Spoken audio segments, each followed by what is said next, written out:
আমরা মানুষকে কত কারণে ভালোবাসি। রূপের জন্য, গুণের জন্য, সম্পর্কের জন্য, আবার উপকারের জন্য। কিন্তু যদি ভালোবাসার কারণ হয় শুধু আল্লাহ, তাহলে কেমন হয়? রাসূলুল্লাহ সাল্লাল্লাহু আলাইহি ওয়াসাল্লাম বলেছেন, আল্লাহ তাআলা কিয়ামতের দিন বলবেন, কোথায় তারা, যারা আমার জন্য একে অপরকে ভালোবাসতো? আজ আমি তাদেরকে আমার আরশের ছায়ায় স্থান দেব।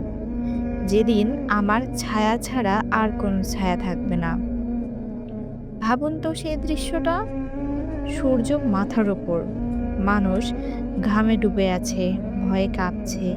কিন্তু কিছু মানুষ থাকবে শান্ত এবং নিরাপদ।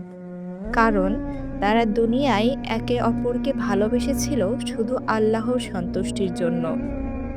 এই ভালোবাসা কেমন? এটা এমন ভালোবাসা যেখানে স্বার্থ নেই, ধন নেই, না রূপ, আবার উপকার করে বলে এমনও নয়। বরং সে আল্লাহকে ভালোবাসে, তাই আমি তাকে ভালোবাসি। সে নামাজ পড়ে, তাই ভালোবাসি। সে সত্য কথা বলে, সে গুনাহ থেকে বাঁচতে চায়, তাই তাকে ভালোবাসি। এই ভালোবাসা দুনিয়ার লাভ ক্ষতির হিসাব করে না। এখানে প্রতিদান আশা করা হয় না মানুষের কাছ থেকে। প্রতিদান চাওয়া হয় শুধু আল্লাহর কাছে। একবার একজন ব্যক্তি দূরের এক বন্ধুর সাথে দেখা করতে রওনা দিলেন।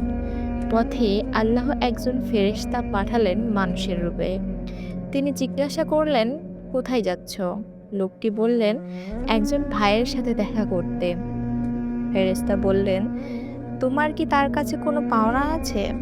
লোকটি বললেন, না, আমি শুধু তাকে আল্লাহর জন্য ভালোবাসি।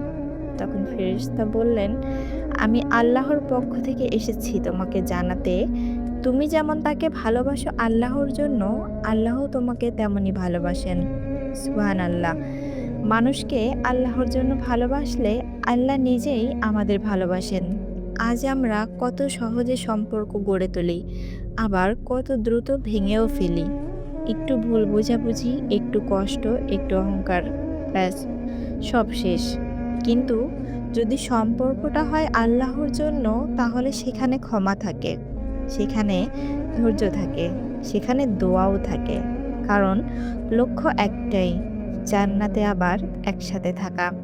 ভাবুন তো, যে বন্ধুকে আপনি আল্লাহর জন্য ভালোবাসলেন, যার জন্য আপনি গোপনে দোয়া করলেন, যাকে গুনহা থেকে সাবধান করলেন, কেয়ামতের দিন হয়তো সেই বন্ধুটাই আপনার হাত ধরে বলবে, হে আল্লাহ, এই মানুষটি আমাকে আপনার পথে ডেকেছিল, তাকে ক্ষমা করে দিন। এটাই হলো আসল ভালোবাসা, যেখানে ঈর্ষা নেই, প্রতিযোগিতা নেই, আছে শুধু দোয়া। হে আল্লাহ, তাকে আরো ভালো বানিয়ে দিন।